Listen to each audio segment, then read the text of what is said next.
नमस्कार। श्री गणेशाय नमः। ओम नमः शिवाय। श्रावण मास महात्म्य कथा में निरंतर आपको सुना रही हूँ। यह श्रावण शुक्ल पक्ष से शुरू होकर श्रावण कृष्ण पक्ष तक चल रहा है और श्रावण कृष्ण पक्ष पश्चिम प्रांत का है और पूरब और हिंदी प्रांत का इस समय भाद्रपद चल रहा है। आज मैं सप्तविंशो अध्याय का हिंदी में भावार्थ सुनाऊंगी। कर्क संक्रांति और सिंह संक्रांति पर किए जाने वाले कृत्यों का वर्णन। ईश्वर बोले, हे सनत कुमार, श्रावण मास में कर्क संक्रांति तथा सिंह संक्रांति आने पर उस समय जो कृत्य होता है उसे भी अब मैं आपसे कहता हूँ। कर्क संक्रांति तथा सिंह संक्रांति के बीच की अवधि में सभी नदियां रजस्वाला रहती हैं, अतः समुद्रगामिनी नदियों को छोड़कर उन सभी में स्नान नहीं करना चाहिए। कुछ ऋषियों ने यह कहा है कि अगस्त के उदय पर्यंत ही वे रजस्वाला रहती हैं।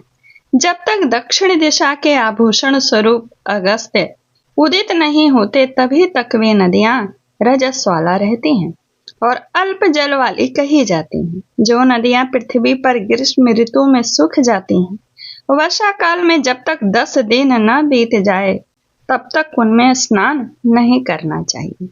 जिन नदियों की गति स्वतः 8000 धनुष यानी 32,000 हाथ तक नहीं हो जाती, तब तक वे नदी शब्द की संज्ञा वाली नहीं होती, अपितु वे गर्त यानी गड्ढा कही जाती हैं। कर्क संक्रांति के प्रारंभ में 3 दिन तक महानदियां रजस्वाला रहती हैं। वे स्त्रियों की भांति चौथे दिन शुद्ध हो जाती हैं। हे मुने, अब मैं महानदियों को बताऊंगा, आप सावधान होकर सुनिए। गोदावरी, भीमरथी, तुंगभद्रा, बेड़िका, तापी, पयोषणी, यह 6 नदियां विंध्य के दक्षिण में कही गई हैं। भागीरथी, नर्मदा, यमुना, सरस्वती, विशोका, वितस्ता, ये 6 नदियां विंध्य के उत्तर में भी हैं। ये 12 महानदियां देवर्षि क्षेत्र से उत्पन्न हुए हैं। हे मुने, देविका, कावेरी, वंजरा, कृष्णा, ये महानदियां कर्क संक्रमण के प्रारंभ में 1 दिन तक ही रजस्वाला रहती हैं। गौतमी नामक नदी कर्क संक्रमण होने पर 3 दिनों तक रजस्वाला रहती हैं। चंद्रभागा, सती, सिंधु, सरयू, नर्मदा, गंगा, यमुना, प्लक्ष, जाला, सरस्वती, ये जो नद्य संज्ञा वाली नदियां हैं वे रजो दोष से युक्त नहीं होती हैं। शोण, सिंधु, हिरण्य, कोकिल, अहित, घरघर और शक्त, ध्रुव, ये 7 नद पवित्र कहे गए हैं। धर्मद्रवमयी गंगा, पवित्र यमुना तथा सरस्वती, ये नदियां गुप्त रजो दोष वाली होती हैं, अतः ये सभी अवस्थाओं में निर्मल रहती हैं। जल का यह रजो दोष नदी तट पर रहने वाले को नहीं होता है। रजो धर्म से दूषित जल भी गंगा जल से पवित्र हो जाता है। प्रसवावस्था वाली बकरियां, गायें, भैंसे तथा स्त्रियां और भूमि पर वृष्टि के प्रारंभ का जल, ये 10 रात व्यतीत होने पर शुद्ध हो जाते हैं। कुएं तथा बावली के अभाव में अन्य नदियों का जल अमृत होता है। रजो धर्म से दूषित काल में भी ग्राम भोग नदी दोष में नहीं होती है। दूसरे के द्वारा भरवाए गए जल में रजो दोष नहीं होता है। उपाकर्म में, उत्सर्ग कृत्य में, प्रातः काल के स्नान में, विपत्तियों में, सूर्य ग्रहण काल में तथा चंद्र ग्रहण काल में रजो दोष नहीं होता है।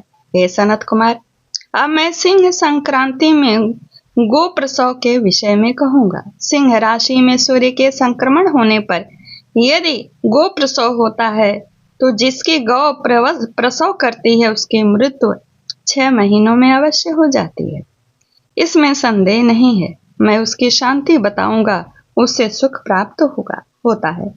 प्रसव करने वाली उस गाय को उसी क्षण ब्राह्मण को दे देना चाहिए। तत्पश्चात घृत मिश्रित काली सरसों से होम करना चाहिए। इसके बाद बेहर्तियों से घृत में सिक्त तिलों की 1008 आहुतियां डालनी चाहिए। उपवास रखकर विप्र को प्रयत्न पूर्वक दक्षिणा देनी चाहिए। सिंह राशि में सूर्य के प्रवेश करने पर जो गोष्ठ में गो प्रसव होता है तब कोई अनिष्ट अवश्य होता है, अतः उसकी शांति के लिए शांति कर्म अनुष्ठान करना चाहिए। अस्यवाम इस सूक्त से तथा तद विष्णु इस मंत्र से तिल तथा घृत से 108 आहुतियां देनी चाहिए और मृत्युंजय मंत्र से 10,000 आहुतियां डालनी चाहिए। तत्पश्चात श्री सूक्त से अथवा शांति सूक्त से स्नान करना चाहिए। इस प्रकार किए गए विधान से कभी भी भय नहीं होता है। इसी प्रकार यदि श्रावण मास में घोड़ी दिन में प्रसव करे तो उसके लिए भी शांति कर्म करना चाहिए, उसके बाद दोष नष्ट हो जाता है। हे सनत कुमार, अब मैं कर्क संक्रांति में, सिंह संक्रांति में तथा श्रावण मास में किए जाने वाले शुभ प्रद दान का वर्णन करूंगा। सूर्य के कर्क राशि में स्थित होने पर घृत धेनु का दान और सिंह राशि में स्थित होने पर स्वर्ण सहित छत्र का दान श्रेष्ठ कहा जाता है तथा श्रावण मास में वस्त्र का दान अति श्रेष्ठ फल देने वाला कहा गया है। भगवान श्रीधर की प्रसन्नता के लिए श्रावण मास में घृत कुंभ, घृत धेनु तथा फल विद्वान ब्राह्मण को प्रदान करना चाहिए। मेरी प्रसन्नता के लिए श्रावण मास में किए गए दान अन्य मासों के दानों की अपेक्षा अधिक अक्षय फल देने वाले होते हैं। 12 महीने में इसके समान अन्य मास मुझको प्रिय नहीं है। जब श्रावण मास आने को होता है तब मैं उसकी प्रतीक्षा करती हूँ। जो मनुष्य इस मास में व्रत करता है वह मुझको परम प्रिय होता है, क्योंकि चंद्रमा ब्राह्मणों के राजा हैं, सूर्य सभी के प्रत्यक्ष देवता हैं। ये दोनों मेरे नेत्र हैं। कर्क तथा सिंह की दोनों संक्रांतियां जिस मास में पड़े उससे बढ़कर किसका महात्म होगा। जो मनुष्य इस श्रावण मास में पूरे महीने प्रातः काल स्नान करता है वह 12 महीने के प्रातः स्नान का फल प्राप्त करता है। यदि मनुष्य श्रावण मास में प्रातः स्नान नहीं करता है तो 12 मास में उसका किया हुआ स्नान निष्फल हो जाता है। हे महादेव, हे दया सिंधु, मैं श्रावण मास में उषा काल में प्रातः स्नान करूंगा। हे प्रभु, मुझको विघ्न रहित कीजिए। प्रातः स्नान करके शिव जी की विधिवत पूजा करके श्रावण मास की सत कथा का प्रतिदिन भक्ति पूर्वक श्रवण करना चाहिए। बुद्धिमान मनुष्य को चाहिए किसी प्रकार इस मास को व्यतीत करे। अन्य मासों की प्रवृत्ति पूर्णमासी की प्रतिपदा से होती है, किंतु इस मास की प्रवृत्ति अमावस्या के प्रतिपदा से होती है। श्रावण मास की कथा के महात्म का वर्णन भला कौन कर सकता है। इस मास में व्रत, स्नान, कथा, श्रवण आदि से जो 7 प्रकार की वंध्य स्त्री होती है वह भी सुंदर पुत्र प्राप्त करती है।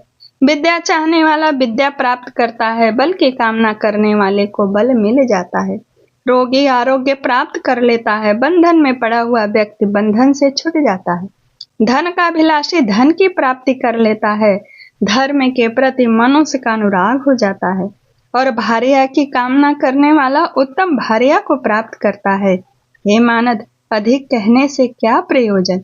मनुष्य जो जो चाहता है उसको प्राप्त कर लेता है, इसमें संदेह नहीं है और मृत्यु के अनंतर मेरे लोक को प्राप्त होकर मेरे सानिध्य में आनंद प्राप्त करता है। कथा श्रवण के अनंतर वस्त्र आभूषण आदि से कथावाचक की विधिवत पूजा करनी चाहिए। जिसने वाचक को संतुष्ट कर दिया उसने मानो मुझ शिव को संतुष्ट कर दिया। श्रावण मास का महात्म्य सुनकर जो वाचक की पूजा नहीं करता, यमराज उसे के कानों को छेदते हैं। वह दूसरे जन्मों में बहरा होता है। अतः सामर्थ्य के अनुसार वाचक की पूजा करनी चाहिए। जो मनुष्य उत्तम भक्ति के साथ इस श्रावण मास महात्म्य का पाठ करता है अथवा श्रवण करता है अथवा दूसरों को सुनाता है उसका अनंत पुण्य होता है। श्री स्कंद पुराणेश्वर सनत कुमार संवादे श्रावण मास महात्म्य। ओम तत्सत। नमस्कार। जय श्री कृष्ण। धन्यवाद।